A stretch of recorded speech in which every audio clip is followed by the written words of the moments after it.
জান্নাতে ফল থাকবে, জান্নাতে মাছের কলিজা থাকবে, গোশতের ভুনা থাকবে। আল্লাহ রাব্বুল আলামিন আগে ফল দিয়ে বরণ করবেন, এরপর গোশত দিয়ে বরণ করবেন, এরপরে বলছেন ওয়াহুরুন আইন, চক্ষু শীতলকারী, চোখ পরিতৃপ্তকারী হুর তোমাকে দেওয়া হবে। এত সুন্দরী হুর তুমি পাবে, ওই হুরের চামড়া ভেদ করে নিচের হাড় পর্যন্ত দেখা যাবে। ওই সৌন্দর্য যদি ওই নারীর মুখের থুতু যদি জমিনে নিক্ষেপিত হতো, এই দুনিয়ার জমিনটা সুগন্ধে ভরপুর হয়ে যেত। এত সুন্দরী হুর আল্লাহ পাক জান্নাতে রেখে দিয়েছেন। সবাইকে নিতে রাজি আছেন? এত আস্তে স্লো, সবাই নিবেন না? কিছু পুরস্কার থাক, হ্যাঁ নিতে হবে। তবে হুরের গল্প বইয়ের সামনে করা যাবে না। আল্লাহ পাক নারীকে এমন ভাবে বানিয়েছেন, আল্লাহ তাদের হৃদয়টাকে এমন ভাবে বানিয়েছেন যে তারা হুরের সঙ্গে হিংসা করে। ঠিক আছে না? বিশেষ করে রাতের বেলা তো করাই যাবে না। রাতের বেলা হুরের গল্প করলে এক লেপে থাকার কায়দাই নাই। তুমি হুর নিয়ে শুয়ে থাকো। কষ্ট হচ্ছে আপনাদের? আলোচনা চালাবো? জোরে বলি ইনশাআল্লাহ। দুনিয়ার নারীর প্রতি টান আছে তো, সেই জন্য জান্নাতের হুরের প্রতিও টান থাকবে। দুনিয়ার নারীর প্রতি আসক্তি যদি না আসে, জান্নাতের সেই টানটা আসবে না। এই জন্য আল্লাহ রাব্বুল আলামিন নারীর প্রতি টান দিয়েছেন। ৬টা জিনিসকে মহান রাব্বুল আলামিন মানুষের জন্য আকর্ষণীয় করেছেন।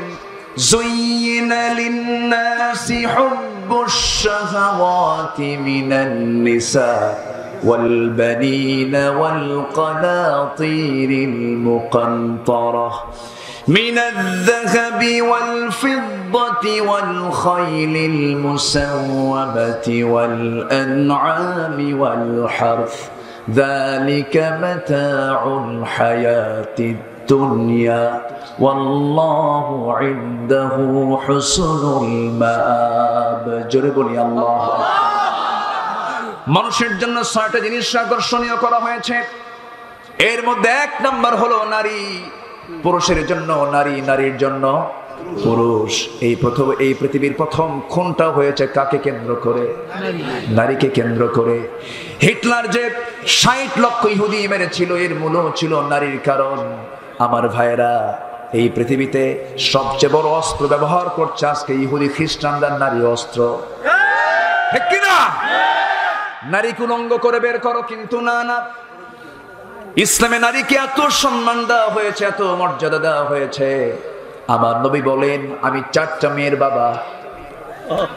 যার ঘরে 3টা মেয়ে, তার জন্য 3টা পৃথক জান্নাত। রাসূল বলেন, আমার কাছে 3টা জিনিস প্রিয়। নাম্বার 1 হলো চক্ষু শীতলকারী নামাজ। নাম্বার 2 হলো সুগন্ধি। নাম্বার 3 হলো মা জাতি আমার কাছে দারুণ প্রিয়। সেই যুগে বললেন, যে যুগে নারীর কোনো কদর ছিল না, যে যুগে নারীর কোনো ইজ্জত ছিল না, প্রসূতি নারী, সন্তান সম্ভবা নারী ডেলিভারির সময় গর্তের কিনারে গিয়ে বসে থাকতো। যখন দেখতো সন্তানটা মেয়ে হয়েছে, ছেলে হয়েছে, যখন হতো তখন তুটে নিয়ে আসতো। আর যদি মেয়ে হতো, ওই গর্তের মধ্যে জীবন্ত পুঁতে হত্যা করে সেখান থেকে চলে আসতো। সেই নারীকে রাসূল কোথায় নিয়ে গেলেন? লিযযাকারি মিসলু হাজ্জিল উনসাইন। এবং কোরআনও বলে দিল, সমস্ত সম্পত্তি অংশ বন্টনের সময় প্রথমে আল্লাহ পাক পুরুষকে অংশ ভাগ না করে নারীকে আগে ভাগ করে দিয়েছেন। জোরে কোন সুবহানাল্লাহ। সব জায়গায় নারীকে আল্লাহ পাক অগ্রবর্তী করে দিয়েছেন। কিন্তু সেই মেয়েরা, আল্লাহ পাক তো তাদের পোশাক কি হবে, তাদের ড্রেস কি হবে, তাদের কথা কেমন হবে, সেই হুকুম দিয়েছেন কিনা বলেন? আসুন আমরা মূল আলোচনার দিকে আস্তে আস্তে আসি। নারীর দিকে আমি তাকাই, আমার স্ত্রীর দিকে আমি তাকাই, আমার চক্ষু শীতল হয়ে যায়। আমি দেখি কি দিয়া? আস্তে কি দিয়া দেখি আমি? এই চোখ দিয়েছেন কে? আগে কি নারীর প্রশংসা না আল্লাহর প্রশংসা? কি সুন্দর প্রশংসা করো নারী। ডাহুক তোমার চোখ, কাজল ভরা আঁখি, প্রশস্ত কপাল, কালো কালো কেশ। বাঁশির মতো নাক আমাকে পাগল করে দিয়েছে। হ্যাঁ, এটা স্ত্রীকে আপনি বলেন, সমস্যা নেই, বলি সুবহানাল্লাহ। কিন্তু নিজের বউ না পরের বউ, এটা যেন মনে থাকে। সামনে আসতেছে 14ই ফেব্রুয়ারি, মাশাআল্লাহ, ভ্যালেন্টাইন একটা লুচ্চা, ঠিক কিনা? ভ্যালেন্টাইন একটা ব্যক্তির নাম। একজন ব্যক্তি খ্রিস্টান পাদ্রী। খ্রিস্টান পাদ্রীদের মধ্যে বিয়ের রসমটা খুব কম, ওরা বিয়ে শাদী করে না, ওরা চার্চেই থাকে, যেগুলো আসে সেগুলোর সঙ্গে নষ্টি ফষ্টি করে। এরকম রেকর্ড আছে না নাই? ভারতের ব্রাহ্মণদের ইতিহাসগুলো দেখেন, ওইদিকে নাই যায়। সম্মানিত ভাইয়েরা, ভ্যালেন্টাইন নামে একজন ব্যক্তি, তাকে সরকার গ্রেফতার করলো। সে পাদ্রী, জেলখানায় থাকলো। জেলখানায় থেকে জেলখানাতেও সে নোংরামি, নগ্ন প্রেম করা শুরু করলো। সেই প্রেমকে সম্মান জানিয়ে, তার প্রতি শ্রদ্ধা জানিয়ে, তার নামে খ্রিস্টানরা চালু করে দিল 14ই ফেব্রুয়ারি ভ্যালেন্টাইন ডে। ওই ব্যক্তির নামে, মান তাশাব্বাহা বিকওমিন ফাহুয়া মিনহুম, যে যে জাতির সঙ্গে মুসাব্বা রাখবে তার সঙ্গে তার হাসর নাসর হবে। ভ্যালেন্টাইন একটা জঘন্য চরিত্রহীন মানুষ, তার নামের এমন দিবস মুসলমান পালন করতে পারে না, পারে না, পারে না, ঠিক কিনা?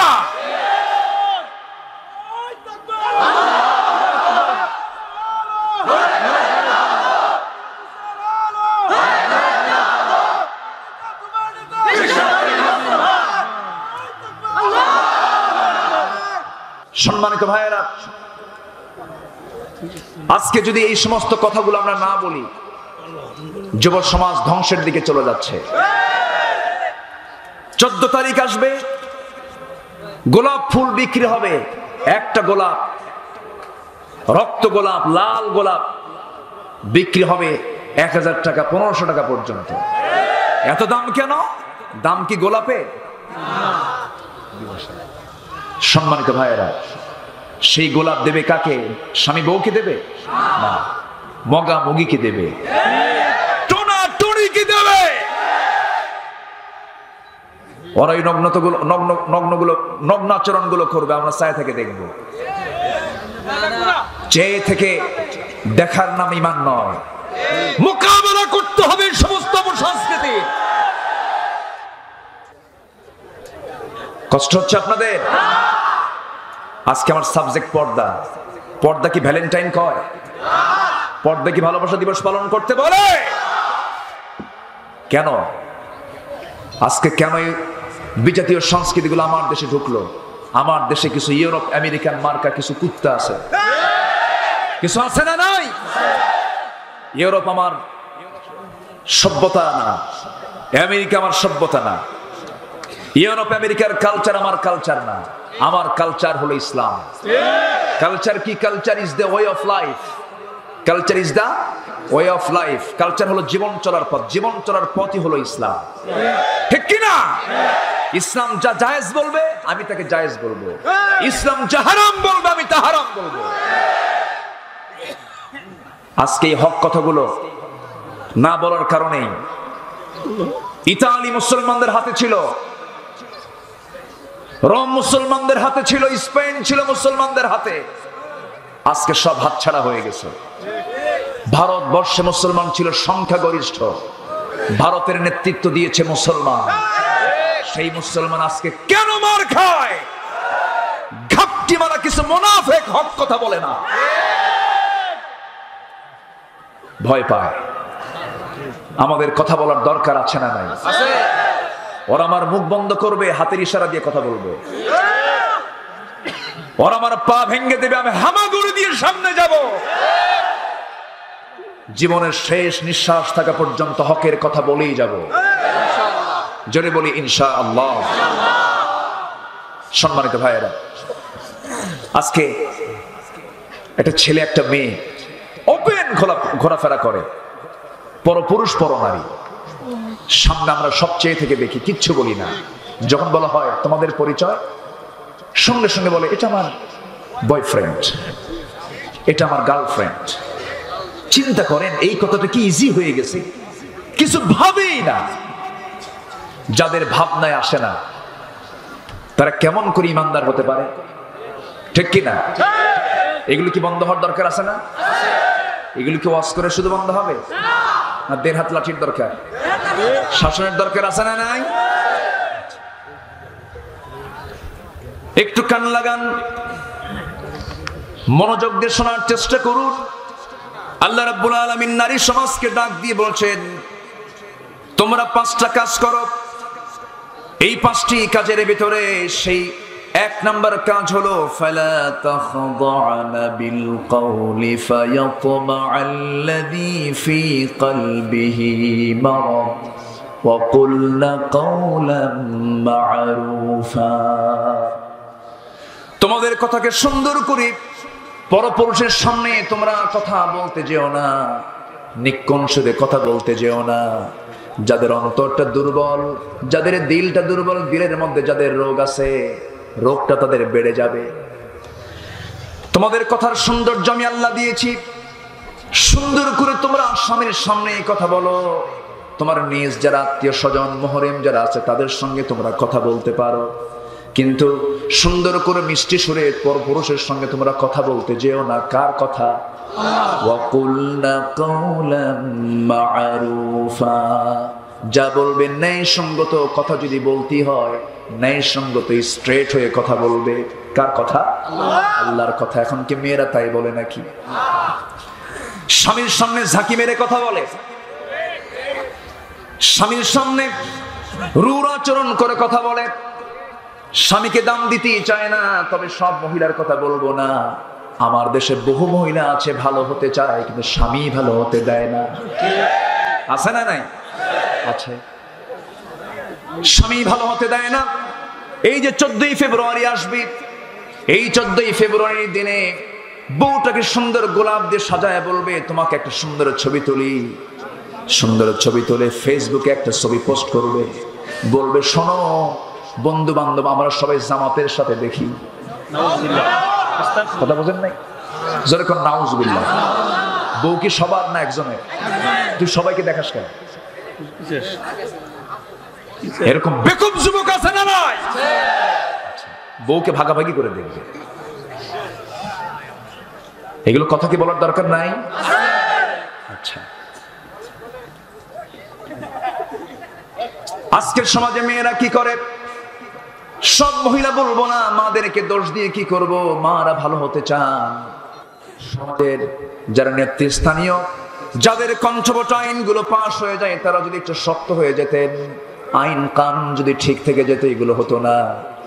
মেয়েরা কি করে? মার্কেটে ঢং ঢং করে মার্কেটে চলে যায়। আছে না নাই? আপনি মার্কেটে যাবেন ভালো কথা, ছেলেকে নিয়ে যান, স্বামীকে নিয়ে যান, এরপরে বাবাকে নিয়ে যান, একজন মুহরিম পুরুষকে সাথে করে নিয়ে যান। সে দামাদামি করবে, আপনি চয়েস করতে পারেন। খুব যদি প্রয়োজন হয়ে যায় যেতে পারেন, কিন্তু স্বামী যাওয়া যাবে না। বরং স্বামীকে উল্টা বলে, শোনো বাচ্চার বয়স 1.5 বছর, বাচ্চা নিয়ে গেলে বাচ্চা চাপাচাপিতে মরে যাবে, তুমি বাচ্চাটা কোলে নাও। স্বামীকে উল্টা বাচ্চা কোলে নেওয়ার দায়িত্ব দিয়া ফিডার একটা থুইয়া বলে, তুমি দুধ খাওয়াও। আমি চললাম মার্কেটে, নতুন সিল্কের শাড়ি আসছে, মার্কেটে যায় আস্তে করে দোকানদারের সামনে চুলটা ছেড়ে দিয়া, লিপস্টিক লাগায়া, হাই হিল পরে, ভ্যানিটি একখান ব্যাগ নিয়া, 3 পিস পরে সামনে বসে দোকানদারকে সুন্দর করে ডাক দিয়ে বলে, ভাইয়া। আছে না নাই? একটা শাড়ি দেখানো যাবে কি? মানে এত সুন্দর করে বলে, মনে হয় মানে মাখরাজ সিফাত কোনো ভুল নাই। ভাইয়া একটা শাড়ি দেখানো যাবে কি? দোকানদারও কম না, শাড়ি একখান বের করে নিজের গায়ে লটকে দিয়ে বলে, আপা এই শাড়ি কিন্তু আপনাকে দারুণ মানাবে। ওটা আরেক বদমাইশ। এই নোংরামি গুলো আছে না নাই? আছে না নাই? এগুলো করা যাবে না। আল্লাহ বলছেন ওয়াকুলনা কাওলান মা'রুফা, যা বলো স্ট্রেট করে কথা বলো। যদি নিয়ে বিনিয়ে কথা বলো, অডিও কল মারো, ভিডিও কল মারো, চ্যাটিং করো, ডেটিং করো, দুনিয়ার কিছু মজা তুমি ক্ষণিকের পেতে পারো, কিন্তু চিরদিনের জন্য চিরস্থায়ী সামনে জীবন একটা আছে না নাই? আসতে বলবেন না, আছে না নাই? সেই দিনটা হারিয়ে যাবে মা, সেই দিনটা হারিয়ে যাবে আমার ভাইরা, যুবকরা। এগুলো করা যাবে না। যৌবনকে কন্ট্রোল করতে হবে। যুবক, তোমার সমস্ত যৌবন একজনের জন্য বরাদ্দ, তিনি আপনার স্ত্রী। আর আমার মা, আমার বোনেরা, আপনার যৌবন একজনের জন্য বরাদ্দ, আপনারা যিনি স্বামী। আপনার স্বামীর জন্য আপনার যৌবন বরাদ্দ, আপনার স্ত্রীর জন্য যুবক আপনার যৌবন বরাদ্দ। নষ্ট করা যাবে না, কারণ এই যৌবন নিয়ে প্রশ্ন আছে না নাই? আসতে বলবেন না, আছে না নাই? শাবুন নাশায়া ফি ইবাদাতিল্লাহ আর ওয়ান শাবাবিহি ফিমা বালাহু। যৌবন নিয়ে প্রশ্ন করা হবে, কোন খাতে তুমি ব্যয় করে ফেলেছো? এই সময়ের চরিত্র আনতে হবে। ইউসুফ, সূরা ইউসুফটা পড়তে হবে। ইউসুফ আলাইহিস সালাতু ওয়াস সালাম ছিলেন সৌন্দর্যের পিরামিড। সেই সৌন্দর্যের পিরামিডে পাগল হয়েছিল জুলাইখা, আর ইউসুফ পাগল হয়েছেন কার? আল্লাহ। আসতে বলবেন না, কার পাগল হয়েছে? আল্লাহর পাগল হয়েছেন। জুলাইখা পাগল ইউসুফের, ইউসুফ পাগল আল্লাহর। কারণ আমি যে চক্ষু দিয়া সুন্দরকে সুন্দর বলছি, আমার চোখ যদি আল্লাহ নাই দিতেন, সুন্দর তো সব একরকম হয়ে যেত, অসুন্দর সুন্দর। এই চোখটা সুন্দর করে বানিয়েছেন কে? মার পেট থেকে যে চোখ নিয়ে দুনিয়াতে এসেছি, সেই চোখ নিয়ে আমি কবর পর্যন্ত চলে যাব। চোখের কোনো পরিবর্তন আছে নাকি? দুইটা চোখ আল্লাহ রাব্বুল আলামিন দিয়ে দিয়েছেন। এই চোখকে আল্লাহ রাব্বুল আলামিন এত স্থায়ী, এত সুন্দর করে বানিয়ে দিয়েছেন। আল্লাহ রাব্বুল আলামিন বান্দাকে সুন্দর করে বলছেন, বান্দা তুমি কি দেখো না? আলাম নাজআল লাহু আইনাইনি ওয়া লিসানান ওয়া শাফাতাইনি ওয়া হাদাইনাহুন নাজদাইন ফালাকতাহামাল আকাবাতা ওয়া মা আদরাকা মাল আকাবাহ فك رقبة أو إطعام في يوم ذي مسغبة। জোরে বলি আল্লাহু আকবার। বান্দারে টানা টানা চক্ষু দিলাম, কি সুন্দর তোমার চোখ আমি বানিয়ে দিয়েছি। এই চোখের মধ্যে আবার পানিও দিয়েছি। কি দিয়েছি? এই পানিটা কেন দিলাম? এই পানি দিয়ে বান্দা তুই আমার ভয়ে কাঁদবি। তুই কি জানিস? তথ্য জানিয়ে দিই বান্দা, তোর এক ফোঁটা চোখের পানি এত দামি আমার কাছে, 7টা জাহান্নামের আগুন নিভা দিয়ে তোকে জান্নাত দিতে পারে। যেরকম সুবহানাল্লাহ। এক ফোঁটা চোখের পানি যদি আল্লাহর জন্য ফেলতে পারো, ও বান্দা, ওই এক ফোঁটা চোখের পানি দিয়ে আমি জাহান্নামকে নিভায় দেব তোর জন্য, আমি তোকে জান্নাত দিয়ে দেব। এই জন্য আল্লাহ পাক চোখের মধ্যে পানি দিয়েছেন, কাদার জন্য দিয়েছেন। দুনিয়াতে বেশি কাঁদবো না বেশি হাসবো? কাঁদবো বেশি, হাসবো কম। এই দুনিয়া তো হাসার জায়গা না ভাই। এই দুনিয়া মূলত হাসার জায়গা না। এই দুনিয়া ছেড়ে আমি আপনি একদিন দুনিয়া থেকে চিরদিনের মতো বিদায় নিয়ে নেব। সেদিন মানুষ কাঁদবে। কিন্তু মূলত আমরা যদি একটু চিন্তা করে দেখি, এই দুনিয়াটা মূলত কিন্তু হাসার জায়গা নয়। বিশাল একটা টাইম আমার সামনে পড়ে আছে, আলামে বারজাখ, আলামুল আখিরাহ, হাসার। বিশাল একটা টাইম সামনে পড়ে আছে। এই চিন্তা মাথায় আসলে আমার হাসার তো সময় আমরা পাবো না আমার বন্ধুগণ। এই জন্য ফালইয়াদহাকু কালিলাও ওয়ালিয়াবকু কাসীরা। আল্লাহ তাআলা কাফেরদের শানে বলছেন, তারা একটু বেশি করে হাসুক, একদিন তারা বেশি করে কাঁদবে। কিন্তু ইমানদার দুনিয়াতে হাসবে কম, কাঁদবে বেশি। আমার নবীজির চোখে পানি বেশি ছিল। রাসূল যে পরিমাণ কেঁদেছেন, পৃথিবীর কোনো মানুষ এত কাঁদে নাই। এত চোখের পানি ফেলে ফেলে রাসূল কেঁদেছেন। সিজদায় যখন পড়ে গেছেন, কয়েক ঘন্টা চলে গেছে। আমার নবীজির কান্নায় আম্মা জান আয়েশা, তার নবীজির কান্না দেখি, চোখের পানি দেখি 1 ঘন্টা 2 ঘন্টা চলে যায়, নবীজির সিজদা বন্ধ হয় না, নামাজ শেষ হয় না। আমার নবীজি এক পর্যায়ে নড়াচড়া বন্ধ হয়ে গেল এক রাতে। আম্মা জান আয়েশা একটা চিমটি মারলেন, নবীজি নড়ে উঠলেন নামাজ শেষের পর। রাসূল বলছেন, আয়েশা তুমি কি বলো আমাকে? তিনি বলছেন, ইয়া রাসূলুল্লাহ, আপনার আগের পরে সব যে আল্লাহ মাফ করলেন, আপনি এত কাঁদেন কেন? রাসূল বলছেন, আয়েশা রে, কাল কিয়ামতের ময়দানে আল্লাহ যদি আমাকে ধরেন, আমিও পার চান্স পাবো না, আমিও নাজাত পাবো না। আমিও নাজাত পাবো না, লাইয়ান জুহাদুম মিনকুম, তোমাদের কোনো বান্দা নাজাত পাবে না, কেউ পাবে না। সাহাবায়ে কেরাম বললেন, ইয়া রাসূলুল্লাহ আপনিও নাকি? হ্যাঁ আমিও, আমাকে যদি আল্লাহ পাক রাও করেন আমিও নাজাত পাবো না, তবে আল্লাহ পাক আমাকে রহমতের চাদরে আবৃত করবেন। রাসূল বলেন, সাহাবীরা রে, কাল হাসরের ময়দান এমন কঠিন ময়দান হবে আমার উম্মত রে, আমি তোদের নিয়ে চিন্তা করি। ও সাহাবীরা, কাল হাসরের ময়দানে তোরা যদি আমাকে কোথাও না পাস, তোরা আমাকে তিনটা জায়গায় খুঁজবি, আমাকে অবশ্যই পেয়ে যাবি। নাম্বার 1, তোরা আমাকে খুঁজবি মিজানের পাল্লায়, মিজানের পাল্লায় যদি না পাস তোরা আমাকে খুঁজবি পুলসিরাতের কাছাকাছি, পুলসিরাতেও যদি না পাও ও আমার সাহাবীরা, কাল হাসরের ময়দানে তোমরা আমাকে নাম্বার 3 প্লেস, 3 নাম্বার জায়গা তোমরা আমাকে পেয়ে যাবে হাউজে কাউসারে।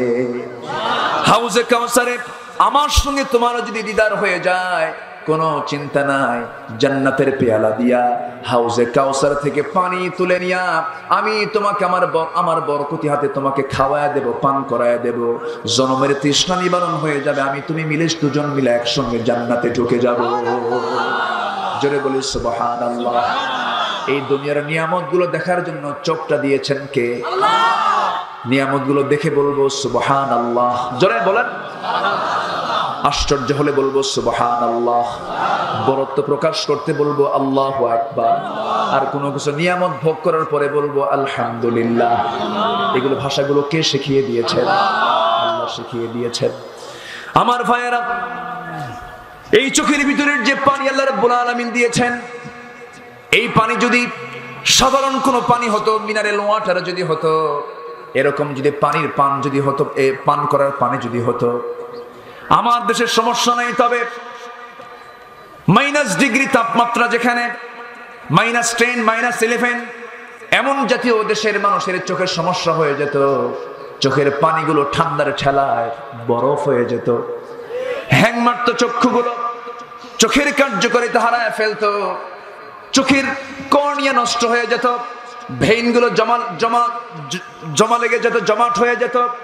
আল্লাহ বলছেন, বান্দারে আমি তোকে ওই জাতীয় পানি দিতে পারতাম, কিন্তু তোর চোখের পিছনে একটা মেশিন দিয়েছি, তোর বডি থেকে এমন পানি ওই চোখের মধ্যে প্রস্তুত করে রেখে দিয়েছি।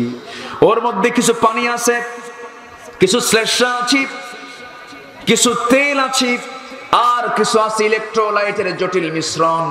এমন সুন্দর করে পানি দিয়ে দিয়েছি, আমৃত্যু এই পানি পড়তেই থাকবে, আসতেই থাকবে। আমি তোর চোখটা সুন্দর করে ভাসমান করে চোখটাকে ফ্রেশ রেখে দিয়েছি।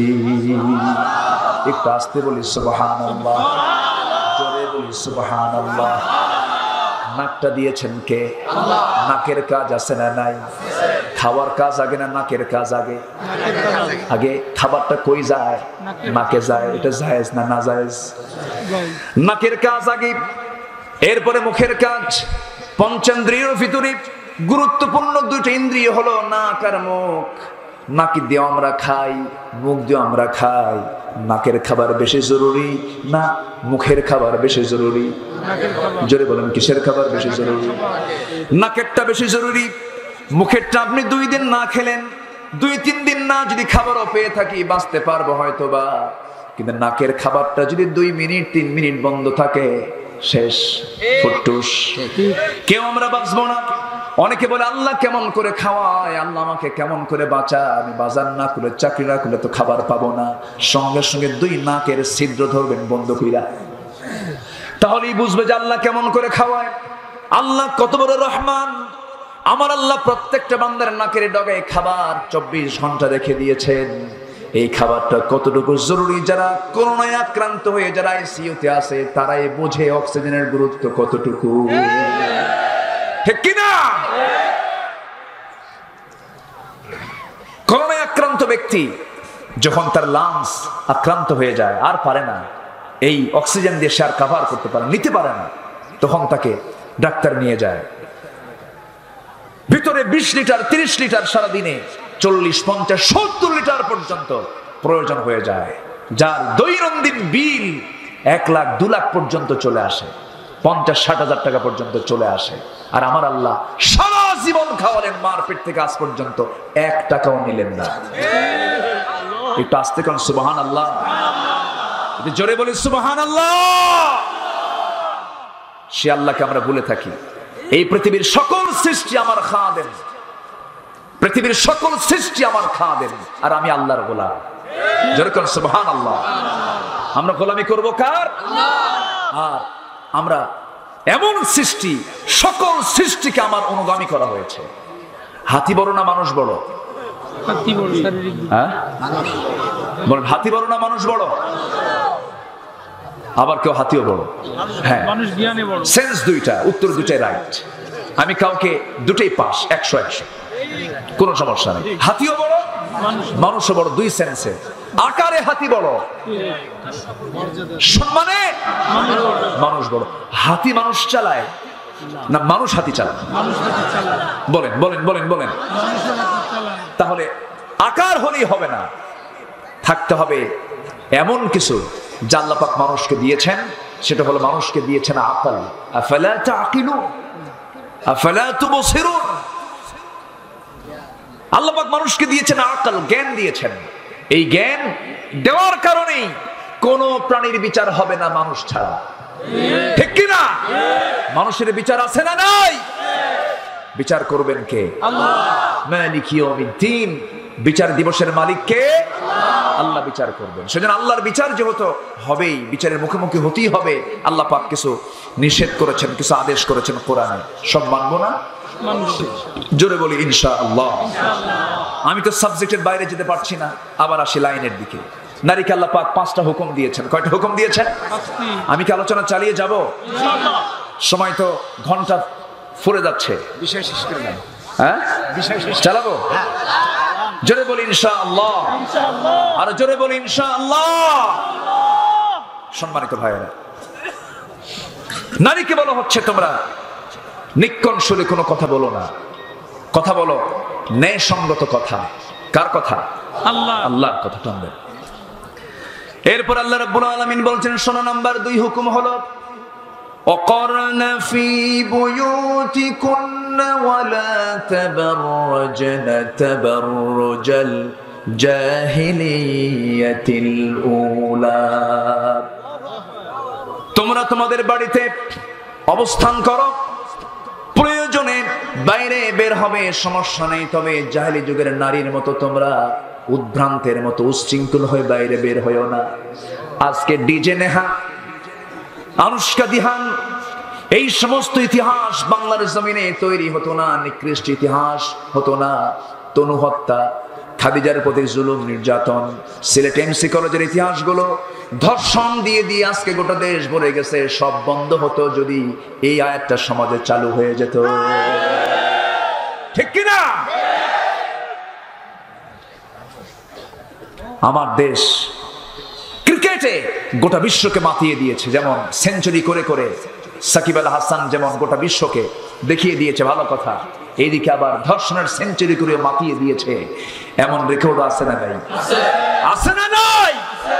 আচ্ছা, সম্মানিত ভাইয়েরা, এগুলো বন্ধ হবে শুধু ওয়াজ করে নয়, আইন দিয়ে বন্ধ করতে হবে। মুসলমান রাজি আছেন? কারা কারা হাত উঁচু করে দেখা।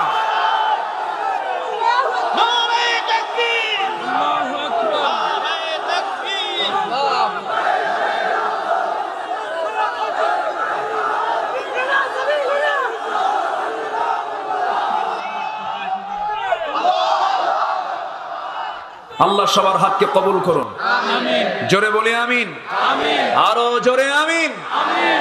তাহলে আল্লাহ স্বাভাবিকভাবে নারীদেরকে বলেছেন বাইরে থাকো না ভিতরে থাকো? বলেন, স্বাভাবিকভাবে একজন নারী বাইরে থাকবে না ভিতরে থাকবে? ভিতরে। কার কথা? এখনো করোনা যে হয়েছে, এখন কি বলে? হ্যাঁ, ভিতরে।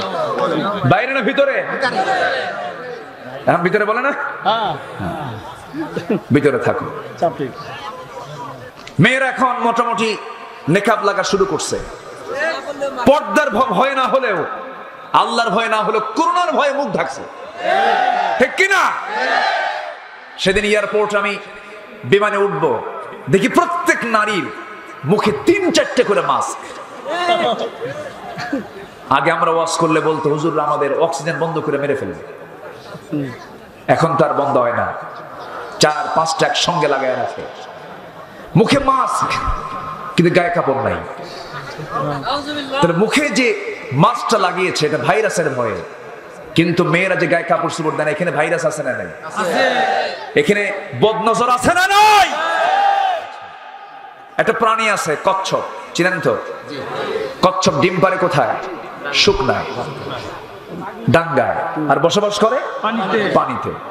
তো পানিতে থাকে আর ডিম থাকে শুকনায়। ডিম তাপ না দিলে ডিমের বাচ্চা আসে না। মুরগি দেখেন না, সবার বাড়িতে আছে তো? আচ্ছা, হাঁস তাপ দিতে হয়, বসতে হয়। কচ্ছপ ওর উপরে বসে না, ডিম পেরে থুই ওই চলে যায় পানিতে। ওই পানিতে থেকে মাঝে মাঝে একটু উকি মেরে ওই ডিমের দিকে চেয়ে থাকে। আল্লাহ ওই কচ্ছপের চোখে এমন পাওয়ার দিয়েছেন, চোখের পাওয়ারে ডিম ফেটে বাচ্চা বের হয়ে যায়। কচ্ছপের চোখের পাওয়ারে যদি ডিম ফেটে বাচ্চা বের হতে পারে, একটা পরপুরুষ পরনারীর দিকে যদি তাকায় থাকে কয়েক ঘন্টা, তাহলে এই নজরটাকে ছোট নজর না আরো সিরিয়াস নজর? এর মধ্যে ভাইরাস আছে না নাই? কি কষ্ট হচ্ছে আপনাদের? সাবজেক্ট তো পর্দা, বোঝেন? ঘুরে ফিরে তো ওই দিকে আসতেছি। সম্মানিত ভাইয়েরা, সম্মানিত বন্ধুগণ, আমরা চোখটা ঠিক রাখবো। জোরে বলি ইনশাআল্লাহ, আর জোরে বলি ইনশাআল্লাহ। আমার ভাইয়েরা, অফার আসবে অনেক। লাইলি, সুইটি, বিউটি, সম্পা, চম্পা, বহু নারী প্রস্তাব দেবে, বহু কথা বলবে। যুবক, তোমাকে কন্ট্রোল করে ইবাদত করে যেতে হবে কার? আমার মা। আপনার পোশাকটা আপনি সুন্দর করবেন, বাইরে যখন বের হবেন সুন্দর পোশাক পরে বের হবেন, শালীনপূর্ণ পোশাক পরে বের হবেন, ঢিলে ঢালা পোশাক পরে বের হবেন। বুকে একটা প্রশস্ত চওড়া ওড়না দিয়ে দিবেন, নিতম্বরের সাইডটাও ঢেকে ফেলবেন, মাথাটাও ঢেকে ফেলবেন, ওড়নাটা জড়িয়ে দিয়ে মুখটা আপনি ঢেকে ফেলবেন। আপাদ মস্তক আপনাকে ঢেকে বাইরে বের হতে হবে। এটা কার বিধান? মুখটা থাকে ঝিনুকের পেটে, ঝিনুক থাকে সাগরের তলে। যত দামি দামি জিনিস সব দেখবেন পর্দার ভিতরে। এই পৃথিবীতে যত দামি জিনিস আছে সবচেয়ে দামি আল্লাহর কাছে হলো নারী জাতি। আল্লাহ সেই জন্য নারীকে বলছেন তোমার একটু ঢেকে চলো, সমাজটা সুন্দর হয়ে যাবে, নোংরামি বন্ধ হবে, পাপ কাজ বন্ধ হয়ে যাবে। যদি পাপ করো, পাপ তোমাকে ঘেরাও করে ফেলবে।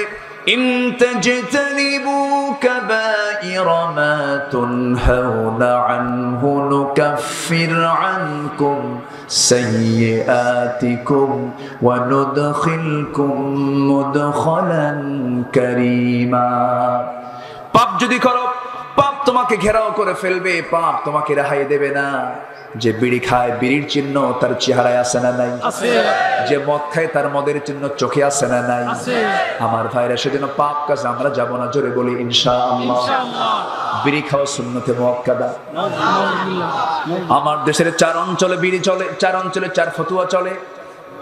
বিড়ি খাওয়া রাজশাহী অঞ্চলের জন্য হলো মাকরুহ, সিলেটে হলো মুবাহ, ঢাকায় হলো ওয়াজিব, আর চট্টগ্রামে খাওয়া হলো ফরজ। কি টানা টানে! এরকম টানার লোক আছে না নাই? 80 বছর বয়স, টান মারে কি? টান মেরে ধোঁয়া এমন ভাবে সারে, আর কি চিন্তা যে করে, মনে হয় উনি পুলসিরাত পার হচ্ছে। আছে না নাই? আবার পান খাবেন, খান, সমস্যা নেই। এগুলো সামাজিক কথা, কিছু বলা দরকার। পান আপনি খান, বুড়ো হয়ে গেছেন, সময় কাটে না, পান টান খান, সমস্যা নাই। পানের রস পেটের জন্য ভালো, বমি থেকে বাঁচা যায়, একটু ফ্রেশনেস আসে, খান। একটু সুপারি খেলেন, একটু পান খেলেন, 2টা 3টা 4টা খাওয়া গেল। কিন্তু কিছু কিছু লোক এত পান খায়, বেতন 10,000, পান খায় 6,000। আছে না নাই? এত খাওয়া খায়।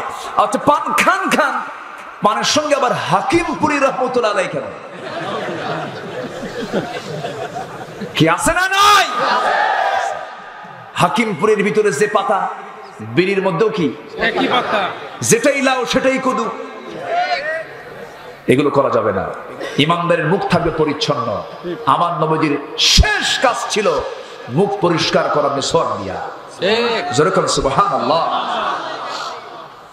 আমার নবীজি যখন দুনিয়া থেকে বিদায় নেবেন, বিদায় নেওয়ার পূর্ব মুহূর্ত নবীজি আম্মা জান আয়েশার ঘর থেকে চুজ করে নিলেন।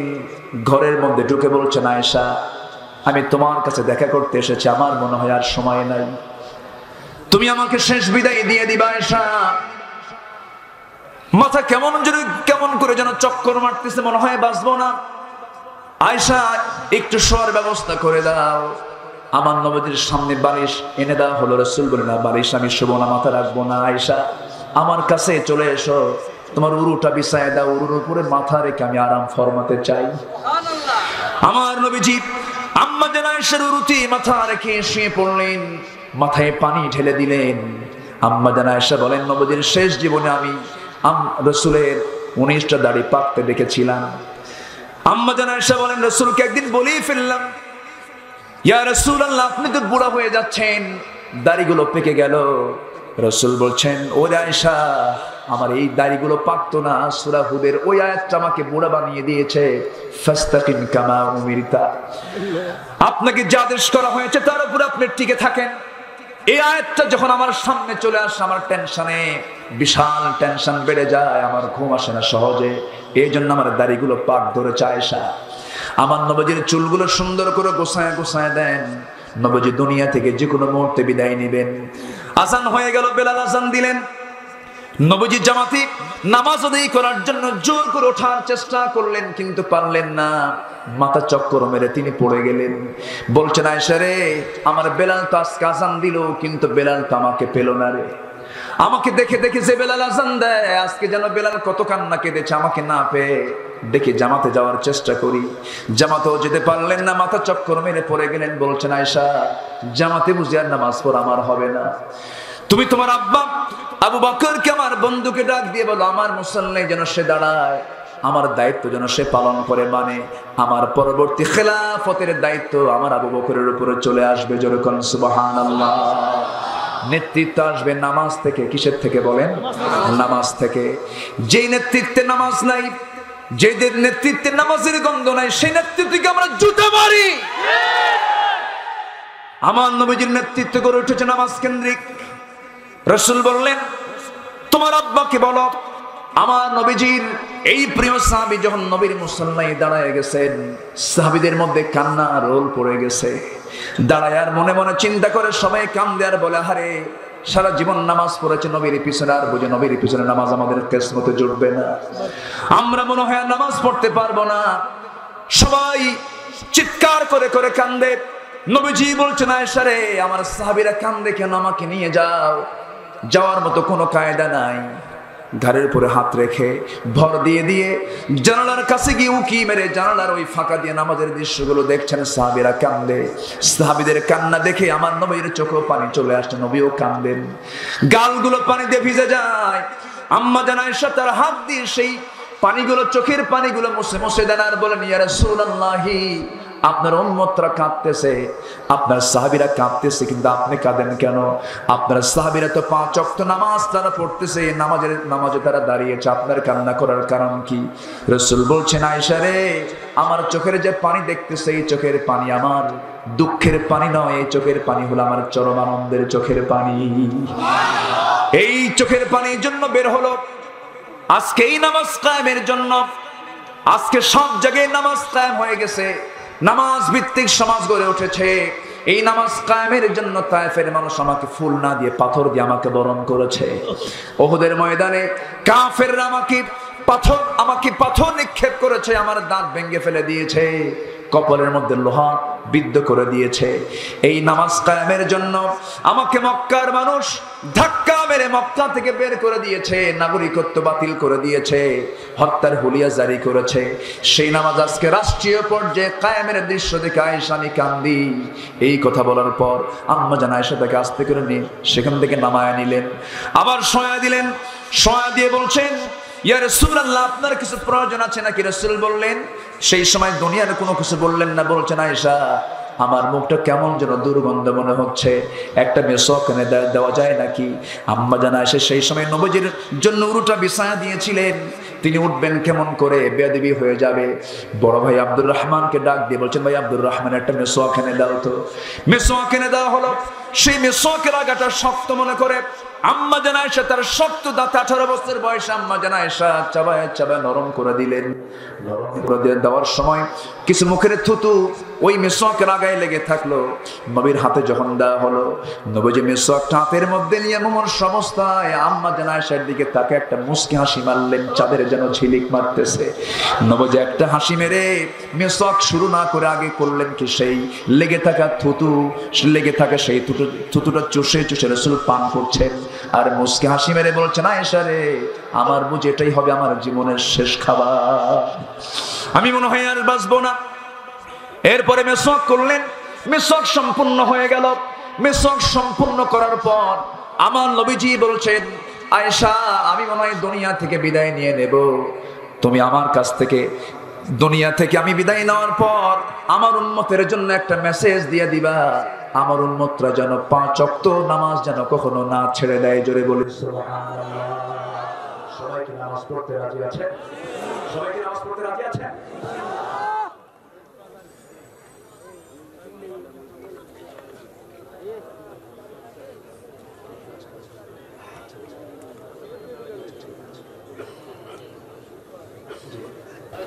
সম্মানিত ভাইয়েরা, আমি কি শেষ করে দেব না? উনি কিন্তু শেষ করতে বলেননি, মাশাআল্লাহ। আমাকে টাইম আরো এক্সটেন্ড করে দিয়েছেন। কারো কোনো আপত্তি আছে? সবাইকে শুনতে রাজি আছেন? এই মাহফিল এই গোপালগঞ্জের সবচেয়ে বড় একটি মাহফিল। এই মাহফিল ছিল, আছে, থাকবে। জোরে বলি ইনশাআল্লাহ। আমরা প্রশাসনকে ধন্যবাদ জানাচ্ছি। প্রশাসন, এদেশের গভর্নমেন্ট অনেকে ভুল বুঝেন, মাহফিল নিয়ে কোনো প্রজ্ঞাপন জারি করেনি, কিন্তু মাহফিলের ভিতরে কিছু বেহুদা কথা বলার মতো কিছু লোক আছে না নাই? আছে না নাই? আচ্ছা। গভর্নমেন্ট মাহফিলের ব্যাপারে তাদের ইতিবাচক চিন্তায় আছে, তার বড় প্রমাণ হলো আজকের এই মাহফিল। বলি আলহামদুলিল্লাহ। আলহামদুলিল্লাহ। জোরে বলি আলহামদুলিল্লাহ। আলহামদুলিল্লাহ। এই মাহফিলকে বাস্তবায়নের পেছনে গোপালগঞ্জের এসপি থেকে শুরু করে স্থানীয় প্রশাসন, ওসি মহোদয়, তারা অনেক আন্তরিকতা নিয়ে এই মাহফিলটার পিছনে তারা অনুমোদন থেকে শুরু করে সহযোগিতা থেকে শুরু করে সবকিছু তারা আঞ্জাম দিয়েছেন। ঠিক। আল্লাহ তুমি প্রশাসনকে কবুল করে নাও। জোরে বলি আল্লাহুম্মা আমিন। এবং আমি এই কথাও বলতে চাই, এই মাহফিল নিয়ে মাঝে মাঝে একটু যে গোটা দেশের বিভিন্ন জায়গায় একটু বিতর্কিত অবস্থা মাঝে মাঝে দেখতে পাই, এটা স্থানীয় কিছু উগ্র বেয়াদব কিছু নেতৃত্বের কারণে। সম্প্রতি পরশুদিন কুমিল্লার একটা প্রোগ্রামে লাকসামে আমার স্নেহধন্য হাসিবুর রহমান আজকে দুপুরে আমাকে ফোন দিয়েছিলেন তিনি।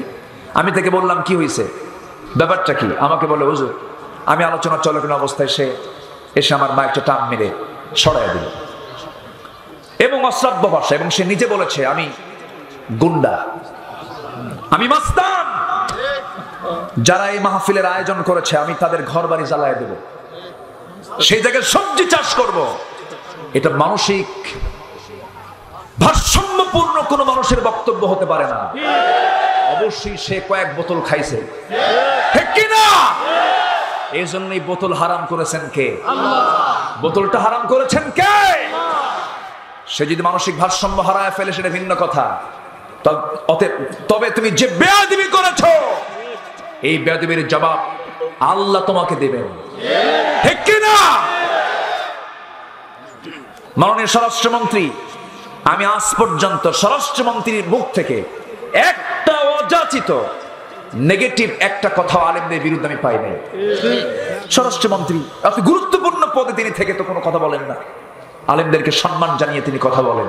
আর কিছু আতিপাতি আছে, আতিপাতি কিছু আছে না নয়? দলের সুনামকে তারা নষ্ট করে দেয়, দেশের সুনামকে তারা নষ্ট করে দেয়, এই দেশকে কলঙ্কিত করতে চায় তারা, আছে না নয়? তারা শুধু আলেমদের সঙ্গেই না, প্রশাসনের সঙ্গে বেয়াদবি করে। থানার মধ্যে ঢুকে ওসি সাহেবকে গালিগালাজ দেয়। এরকম বেয়াদব অসভ্য আছে না নাই? এরা সব জায়গায়, যারা বেয়াদব তারা সব জায়গায় বেয়াদব আছে না? আছে। কয় হাত ভাঙ্গো, আবার আরেকজন কয় ঘাড় মটকায় দাও, আছে না নাই? হাত ভাঙবে চোরের, হাত কাটবে চোরের। চুরি তো তারাই করে যারা চেয়ারে বসে থাকে, আছে না নাই? আমরা কি চেয়ার পাইছি? আমরা ক্ষমতা পাইছি? তো আমাদের হাত ভাঙবেন কেন? এগুলো বোঝে না। আল্লাহ তুমি এদেরকে বুঝ দিয়ে দাও। জোরে বলি আমিন, আরো জোরে আমিন।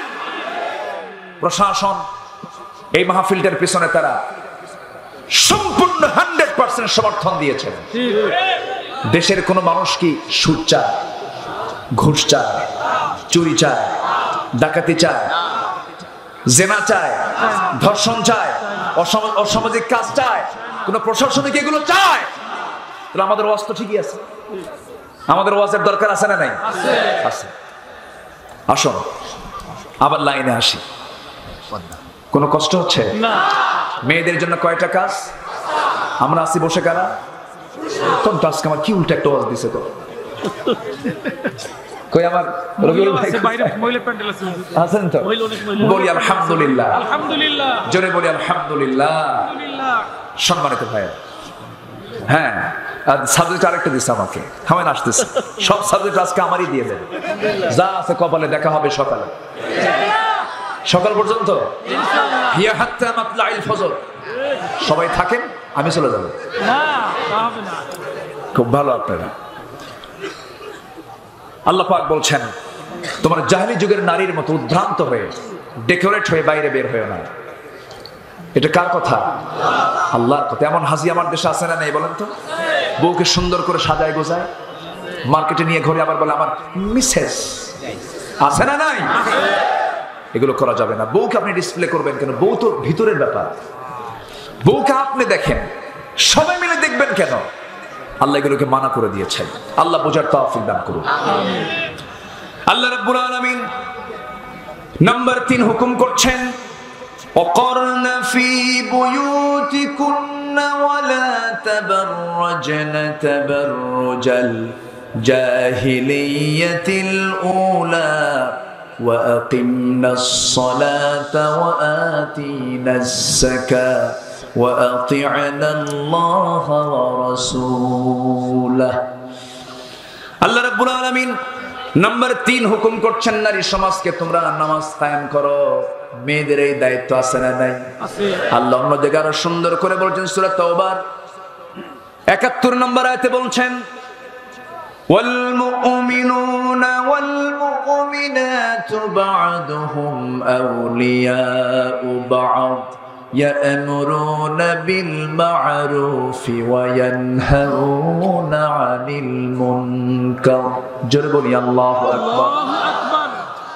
মুমিন পুরুষ এবং মুমিনা নারী তারা পরস্পরের তার অন্তরঙ্গ বন্ধু। কিন্তু আজকে মুসলমানের মধ্যে কি আন্তরিক মহব্বত আছে নাকি? আসতে বলবেন না আছে নাকি? কই মহব্বত? আজকে হুজুর হুজুরি তো মহব্বত নাই। আমাদেরও সমস্যা আছে না নাই? আছে। টুপি দেখে সালাম দেয়, ঠিক না? টুপির সঙ্গে টুপি মিললে সালাম দেয় না, মিললে সালাম দেয় না। পাস করলে লম্বাকে সালাম দেয় না, আবার লম্বা পাস করলে দেখে ভাবে এটা ওই গ্রুপ, ওটা ওয়াহাবি গ্রুপ, ওটা কি সুন্নি গ্রুপ, ওটা গরম, ওটা ঠান্ডা। বিভিন্ন ভাবে আজকে মুসলমান কি ছত্রভঙ্গ করার পেছনে ইহুদি খ্রিস্টান চক্র আছে না নাই? আসতে বলবেন না আছে না নাই? আমাদের পরিচয় তো ওয়াহাবি, আমাদের পরিচয় তো কোনো চর্ম নাই, আমাদের পরিচয় নির্দিষ্ট করে কোন আহলে হাদিস, হানাফি, মুহাম্মাদি এগুলো কোনো পরিচয় মূলত নয়। আমাদের সবার পরিচয় হলো ওয়ামান আহসানু কাওলান মিম্মান দাআ ইলাল্লাহি ওয়া আমিলা সালিহান ওয়া ক্বালা ইন্নানি মিনাল মুসলিমিন হুয়া সাম্মাকুমুল মুসলিমিন। সমস্ত পয়গম্বররা পরিচয় দিয়েছেন আমরা মুসলমান। আমরা পরিচয় দেব আমরা কি? আরো জোরে আমরা কি বলেন? মুসলমান। কোন গন্ডগোল করা যাবে না। কি আফগানি টুপি বলল, কে ইরাকের টুপি পরলো, কে মিশরের আজহারের টুপি পরলো, কে মালয়েশিয়ার টুপি পরলো, কে কোন পোশাক, কে কোন টুপি পরলো, এগুলো নিয়ে আমরা গন্ডগোল করতে যাব না। টুপিতে মূল কোনো বিষয় নয়, মূল বিষয় হলো তাওহীদ, মূল বিষয় হলো ঈমান। ঠিক কিনা জোরে বলেন? গন্ডগোল আমরা করতে যাব না, ফতোয়া নিয়ে বিতর্ক করব না, ঠুনকো বিষয়কে আমরা এড়িয়ে যাব। তারাবির নামাজ নিয়ে গন্ডগোল করার দরকার নাই, 5 ওয়াক্ত নামাজ নিয়ে আমরা চিন্তা করি। ঠিক কিনা বলেন? বেতের নামাজ নিয়ে গন্ডগোল করার দরকার নেই, 5 ওয়াক্ত নামাজ নিয়ে আমরা চিন্তা করি। রাসূল নূর না মাটি, এগুলো নিয়ে গন্ডগোল করে করে আমরা বহু ক্ষয়ক্ষতি করে ফেলেছি, বহু সমস্যায় আমরা জর্জরিত হয়েছি। দেখেন, একই বিষয়ে দুই ফতোয়া মানলে সাধারণ মানুষটা যাবে কোথায়? কিছু ফতোয়া আসলো, কেউ বলে বুকে হাত বাঁধা যাবে না, বুকে হাত বাঁধা হারাম, নাভিতে বাঁধতে হবে। আবার নাভিতে হাত বাঁধা যাবে না, এটা হারাম, বুকে হাত বাঁধতে হবে। সাধারণ মানুষটা কি করবে? দুটাই তো হারাম হয়ে গেছে, বুকেও হারাম, নাভিতেও হারাম। এখন সলিমউদ্দিন নামাজে দাঁড়ায় আর কোনো পথ পায় না, আল্লাহু আকবার বলে হাত রাখার জায়গা নাই, বুকেও জায়গা নাই, নাভিতেও জায়গা নাই। আল্লাহু আকবার কপালে, কোন জায়গায় নিছে? কপালে। আপনার ফতোয়ার কারণে যদি কোনো পথই না পায়, সেই ফতোয়ার তো কোনো দাম হলো না, সেই ফতোয়া দিয়ে বান্দার কোনো কল্যাণ বয়ে আনবে না। কিছু কিছু বিষয় আছে যেগুলো আমভাবে বলার কোনো প্রয়োজন নাই। আমাদের ঐক্যের দরকার আছে না নাই? ঐক্যের দরকার আছে না নাই? আরে ফিলিস্তিনের দিকে তাকান, ফিলিস্তিনি 12 বছরের কিশোরী মেয়ে ফিলিস্তিন গ্রামের মধ্যে ঢুকি, মা মেয়েকে ইসরায়েলি সৈন্যরা ধরে নিয়া ইসরায়েলি কারাগারে ঢুকায় নিল। ঢুকায় নিয়ে আমার চোখের সামনে ফেরেশতার মতো চেহারা, এত সুন্দর মানুষ। আমার ভাইয়েরা, দেখতে বিশাল চেহারা, ইহুদিদের চেহারার দিকে তাকালে মনে হয় না এই সমস্ত লোকগুলো শয়তান। সবগুলো ধরে নিয়ে চলে গেছে। চলে যাওয়ার পর মার চোখের সামনে সুন্দরী কিশোরী মেয়েটাকে ধরে নিয়া উলঙ্গ করে মার চোখের সামনে ওই সমস্ত নরাধমরা জেনা করছে, ধর্ষণ করতেছে। আবার মার চোখের সামনে মেয়েকে যেমন ধর্ষণ করতেছে, আবার মেয়েটাকে সামনে উলঙ্গ করে রেখে মাকে উলঙ্গ করে আরেকজন ধর্ষণ করতেছে। এই দৃশ্যগুলো মুসলমান চেয়ে থাকবে আর তাহাজ্জুদ পড়বার, জিকির করবা, জান্নাত মামুর বাড়ির আবদার না।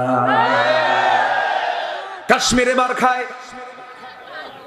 চীনে মার খায়, চীনে মারে বৌদ্ধরা, কাশ্মীরে মারে হিন্দুরা, ফিলিস্তিনে মারে ইহুদিরা, আফগান ইরাকি মারে খ্রিস্টানেরা।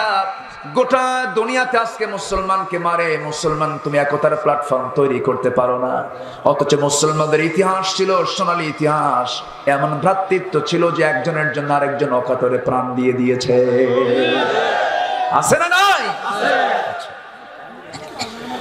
নামাজ কায়েমের কাজ করতে গেলে, নামাজকে কায়েমের কাজ করতে গেলে একতার প্ল্যাটফর্ম লাগবে, ঐক্যের প্ল্যাটফর্ম তৈরি করতে হবে। যেমনটি করে সাহাবীদের মধ্যে ছিল, একতাটা এত গভীর ছিল যে তাদের স্বপ্ন পর্যন্ত এক হয়ে যেত। জোরে বলেন সুবহানাল্লাহ। আমার নবীজির ইন্তেকাল হয়েছে, ইন্তেকালের কয়েক বছর পর হযরত ওমর ফারুকের শাসন আমলে হঠাৎ এক রাত্রে আমার নবীজি আলীর ঘরে চলে আসলেন। স্বপ্নের মধ্যে আলী দেখেন, স্বপ্নের মধ্যে তিনি দেখেন তার ঘরের সামনে নবীজি হাজির হয়ে গেছেন। আমার নবীজি হযরত আলীর শিয়রে গিয়ে বসলেন। স্বপ্নে হযরত আলী দেখতে পেলেন নবীজি তার শিয়রে বসে বলছেন, আলী দীর্ঘদিন যাবত তোমার সঙ্গে সাক্ষাৎ নাই, আজকে সাক্ষাৎ করতে আসছি। আলী মুখটা ফাঁকা করো। মুখটা ফাঁকা করলেন। ব্যাগের ভিতর থেকে একটা খেজুর নবীজি হাতের মধ্যে নিলেন। 3 আঙ্গুলে সেই খেজুরটা নিয়ে বিসমিল্লাহ বলে আলীর মুখে তুলে দিয়ে বললেন, আলী তোমাকে খেজুর খাওয়াতে এসেছি, খেজুরটা তুমি খাও। খেজুর তিনি খাওয়া শুরু করলেন। স্বপ্নের মধ্যেই অর্ধেক খেতেই ঘুমটা তার ভেঙে গেল, স্বপ্ন তার ভেঙে গেল। ঘুম থেকে জাগা পেয়ে দেখেন খেজুরটা তিনি মুখের মধ্যে নিয়ে আছেন। তার জিহ্বার ভিতরে তাজা খেজুরের স্বাদ ফুটে উঠেছে। নবীকে যে দেখে এতে কি সে কি মিথ্যা দেখে নাকি? সবাইকে রাসূলকে দেখতে চান নাকি? সবাইকে দেখতে চান? তাহলে দল করব দুনিয়ার মানুষের না নবীর দল? আমরা নেতা মানবো অন্য কে না রাসূলকে?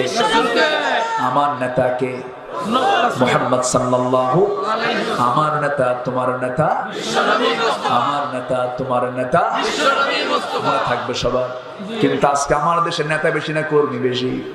নেতা বেশি। বলেন বলেন। নেতা বেশি। কেউ কি বলে আমি ওয়ার্কার, সবাই বলে আমি লিডার, ঠিক কি না? সব লিডার। আমার দেশে মুরিদ বেশি না পীর বেশি? হ্যাঁ, আমার দেশে যত পীরের সংখ্যা, গোটা পৃথিবীর 215টি দেশের মধ্যে এমন কিছু দেশ আছে সেই দেশের নাগরিক এত না, এত পীর আমার দেশে। বদনাশা, তেনাশা, গাদাশা, ঘোড়াশা, কুত্তাশা আছে না নাই? তেলশা, ডালশা আছে না নাই? এত পীর আমার দেশে। পীরকে আমি গালি দেই না কখনো, হক্কানে পীর যদি হয় সম্মান কেন করব না? অবশ্যই সম্মান জানাবো পীরকে, পীর সাহেবদেরকে অবশ্যই সম্মান দিয়েই কথা বলি।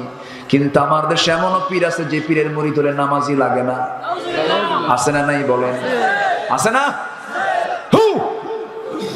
আছে আছে। খাজা দিল কর তাজা, ইসমে জালাল, গাজার কলকি খাওয়া হালাল। আছে না নাই? এত গাঁজা খায় দরবারে, ওই দরবারের মশা পর্যন্ত বদদুয়া দেয়। এত গাঁজা মানুষ খায়, আছে না নাই? এই সমস্ত দুষ্টামিগুলো আছে না নাই?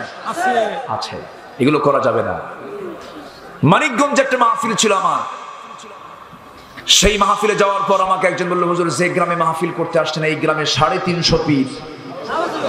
তো বললাম আমারে দাওয়াত দিয়েছেন কেন এত পীর থাকতে? হুজুর একটাও নামাজ পড়ে না। কি কথা কি বোঝা গেল? এই হচ্ছে ভণ্ডামি। ঢাকাতে তো একটা মরছে কয়েকদিন আগে, জানেন না? ঢাকার একজন মরছে। বিশ্ব কি কব, পেট তো বড়, বিশ্ব গোডাউন, এত বড় পেট। এটা একটা আযাব। পেট যাদের বড় তাদের আযাব না এটা? পেট নিয়ে আপনি হাঁটবেন কেমন? এত বড় পেট নিয়ে হাঁটা যায়? এত বড় পেট আপনি কোলাকুলি করবেন কেমন? হবেই না তো। মাঝখানে ভারত বাংলাদেশের বর্ডার, ঠাই পাবেন না আপনি। বুক তো মিলবে না, বুকে বুকে হবে না, পেটাপেটি হবে। এত বড় পেট, থা পায় না নিজেই। ওজন হলো 220 কেজি, ছোট মোটো হাতি। সে বলতো তার বউ নাকি ফাতেমা, তার ছেলে নাকি হাসান হুসাইন। আজকে তাদের বিরুদ্ধে কেউ কোনো কথা বলে না। হক কথা বললে তাদের উপর নজরদারি করা হয় কেন?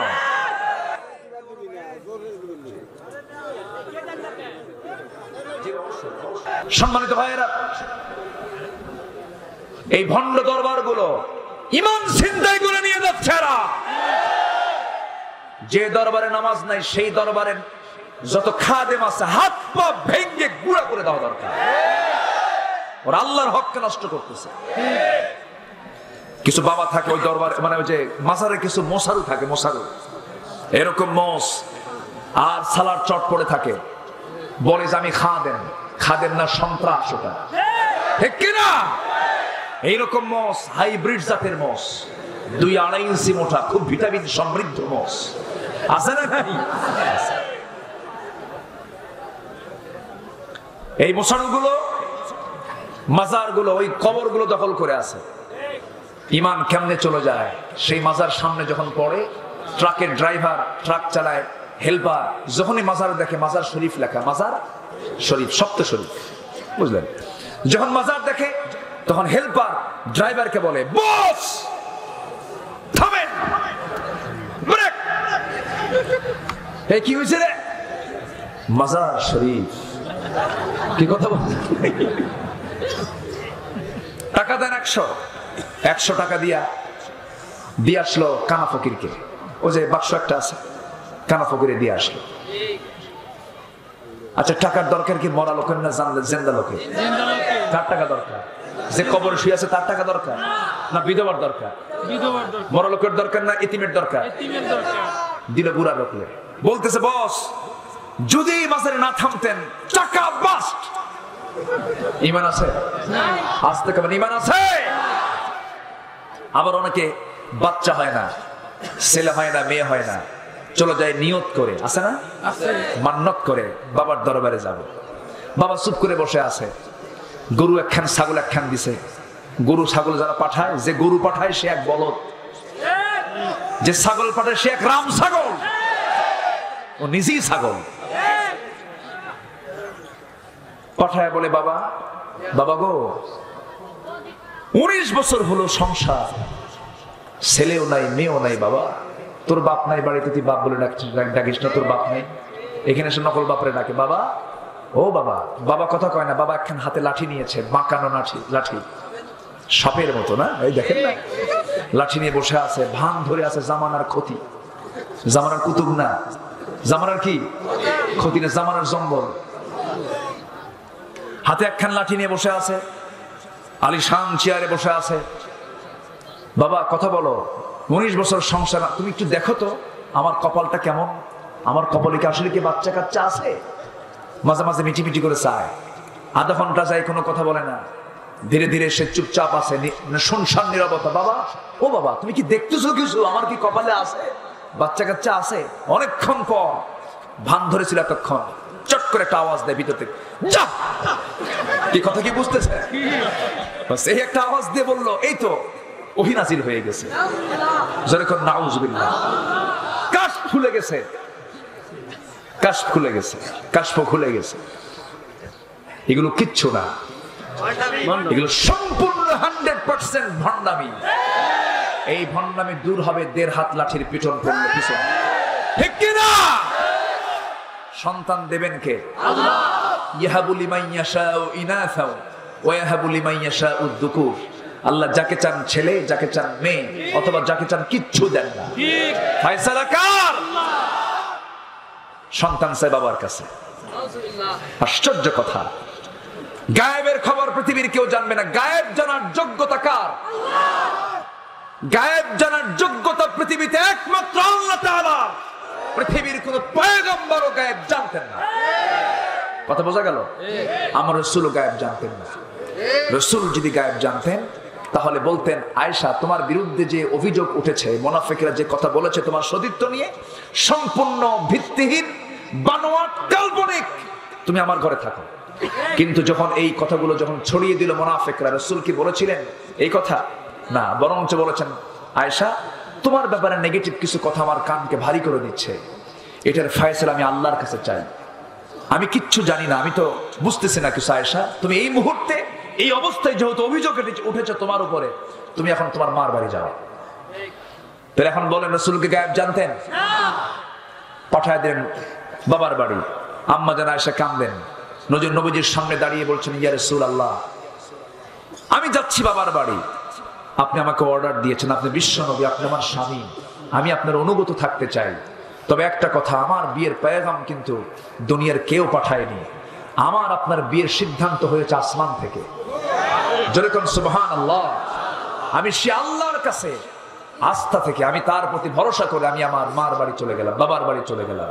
কি একটা পেঁচ লাগায় দিল মুনাফিকের বাচ্চারা। সেই মুনাফিকের আওলাদ এখন আছে না নাই? আছে না নাই? নবীর ঘর ভাঙ্গা শুরু করার চক্রান্ত করলো। আম্মা জান আয়েশা চলে গেলেন। মানে এখানে একটা ঘটনা আছে, না বললে অনেক আম মানুষ যারা আছেন তারা বুঝবেন না। বিশাল একটা অভিযান দিনের জন্য নবীজি যে কোনো সফরে বউকে সাথে নিয়ে যেতেন। এমনকি উহুদের ময়দান মসজিদে নববী থেকে মাত্র 3 কিলোমিটার, সেখানে আম্মা জান আয়েশাকে সাথে নিয়ে গেছেন মুহাম্মদ সাল্লাল্লাহু আলাইহি ওয়াসাল্লাম। বউ তো রেখে যাওয়ার বিষয় না, বউ সাথে নিয়ে যাওয়ার বিষয়। যেখানে একটু লম্বা সফর হবে বউকে সাথে নিয়ে যেতে হবে। সবাই রাজি আছেন তো? ইনশাআল্লাহ। দেখেন যারা বিয়ে করেন তারা তো ইনশাআল্লাহ। আর কারে নিয়ে যে ঘুরবে আল্লাহ জানে, কক্সবাজার যায় ঘুরে আসবে। কক্সবাজার তো একটা আছে মাশাআল্লাহ, আছে না? আছে। বউর সাথে থাকলে ইমানটা মজবুত থাকে। বউ হলো ইমানের পাহারাদার। সুবহানাল্লাহ বলেন। বউর সাথে আছে, আপনার নজর কোন ক্রমেই আপনি অন্য কোন নারীর দিকে দিতে পারবেন না। বউ যদি পাশে থাকে, কারণ সে তো ভুল দারোগা, মারাত্মক দারোগা, সে তাকানোর কোনো উপায় নাই। আপনার সামনে আপনি যাচ্ছেন, বউ সাথে আসতে, আপনি যদি একটাবার ভুল করে নজর দেন, খবর আছে আপনার। হঠাৎ করে হয়তো নজর দিয়ে ফেলেছেন, হয়তো 29 সেকেন্ড 30 সেকেন্ড দেখা হয়ে গেছে, বউট এটা লক্ষ্য করেছে, কিন্তু সেই সময় না বললো। 3 দিন পর্যন্ত ডাক দিচ্ছেন, সুইটি এদিকে আসো। তোমার সুইটি নজর যায় একদিকে। ঠিক কিনা বলে? ঠিক কিনা বলে? এই জন্য রাসূল বউকে সাথে নিয়ে চলতেন, খেলতেন, স্ত্রী হক আদায় করেছেন। বলি আলহামদুলিল্লাহ। আলহামদুলিল্লাহ। জোরে বলি আলহামদুলিল্লাহ। আলহামদুলিল্লাহ। আমার ভাইয়েরা, একটু কান লাগান। নবীজির সেই সফরে রাসূল তার স্ত্রী আম্মা জান আয়েশাকে নিয়ে গেলেন। ফেরার পথে কি হলো? ফেরার পথে রাসূল বলে দিলেন, শোনো, এতগুলো আমরা অভিযান থেকে ফিরে যাচ্ছে, এতগুলো মানুষ, হাজার হাজার আমার সাহাবী, ফেরার পথে কেউ না কেউ বাদ পড়েও যেতে পারে। সাফওয়ান, তোমাকে দায়িত্ব দিলাম, যে বাদ পড়ে যাবে তাকে তুমি সঙ্গে করে পরে তুমি নিয়ে আসবে, মদিনায় নিরাপদে পৌঁছায় দেবে। বাদ তো কেউ পড়ে নাই, বাদ পড়েছেন মিসেস মুহাম্মদ সাল্লাল্লাহু আলাইহি ওয়াসাল্লাম। আম্মা জান আয়েশা রাদিয়াল্লাহু আনহা বাদ পড়েছেন। কেমনে বাদ পড়লেন? উটের পিঠে হাওদা ছিল, সে হাওদার মধ্যে বসেছিলেন আম্মা জান আয়েশা।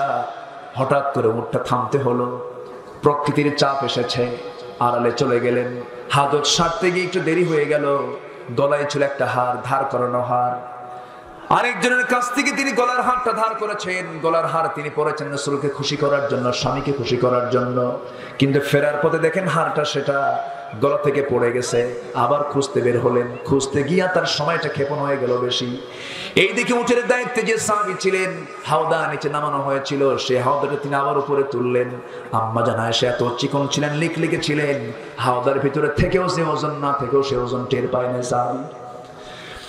হাওদা ফাঁকা উঠে গেছে, পালকি ফাঁকা উঠে গেছে, উট চলে গেছে, সব চলে গেছেন, রাসূল চলে গেছেন। এসে দেখেন কেউ নাই, সব বহর চলে গেছে। আম্মা জান আয়েশা তিনি একাকিনী পড়ে গেলেন। একটু আড়াল হয়ে পর্দার নিয়ম রক্ষা করে তিনি বসে থাকলেন। দূর থেকে এক সাহাবী আসে, রাসূলের সেই দায়িত্বপ্রাপ্ত সাহাবী সাফওয়ান। আম্মা জান আয়েশাকে দেখে চিনতে পারলেন। চিনলেন এই জন্য কারণ পর্দার আয়াত নাযিলের আগে তিনি আম্মা জান আয়েশাকে দেখে নিয়েছিলেন, এই জন্য চিনতে পারলেন। তিনি বললেন, আপনি কি আম্মা জান আয়েশা নাকি? আমি আম্মা জান আয়েশা। আপনি চিন্তা করবেন না, রাসূল আমাকে দায়িত্ব দিয়েছেন সম্পূর্ণ পর্দার নিয়ম রক্ষা করে আপনাকে মদিনায় পৌঁছিয়ে দেওয়া হবে। পর্দার নিয়ম রক্ষা করে তাকে পৌঁছিয়ে দেওয়া হলো। কিন্তু মুনাফিকেরা এটাকে বিশাল নাটক বানায়া গোটা রাত ধরে, সাফওয়ান একজন পরপুরুষ, আয়েশা একজন পরনারী, একাকিনী, সম্পূর্ণ সে আসলো, গোটা রাত সফর করে আসলো একটা পরপুরুষের সাথে। আয়েশা ঠিক নাই। যেরকম নাউজুবিল্লাহ, এরকম বলার লোক এখনো নাই, অভাব নাই, আছে না নাই? বিশাল বড় দাড়ি, সাদা দাড়ি, কিন্তু গীবতের ছড়াছড়ি আছে না নাই? চার দোকানে বসে, চার আড্ডা দিয়ে বসে, রাস্তার মোড়ে মোড়ে চৌমোহনী, ত্রিমোহনী, চার দোকানে বসে বসে চা যত মজা পায়, গীবত করে তার চেয়ে বেশি মজা পায়। আছে না নাই?